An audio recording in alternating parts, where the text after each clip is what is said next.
Father in heaven, I easily get overwhelmed with the busyness of life. Please help me to remember your promises to me. Amen. സ്വർഗീയ പിതാവേ, ജീവിത തിരക്കുകളിൽ ഞാൻ എളുപ്പത്തിൽ തളർന്നു പോകുന്നു.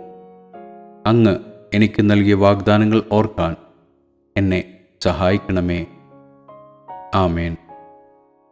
Deuteronomy 4:29.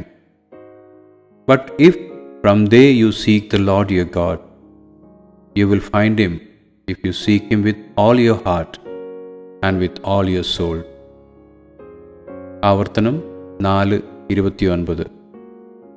എങ്കിലും അവിടെ വെച്ച് നിന്റെ ദൈവമായ യഹോവയെ നീ തിരകയും പൂർണ്ണ ഹൃദയത്തോടും പൂർണ്ണ മനസ്സോടും കൂടെ അന്വേഷിക്കുകയും ചെയ്താൽ അവനെ കണ്ടെത്തും.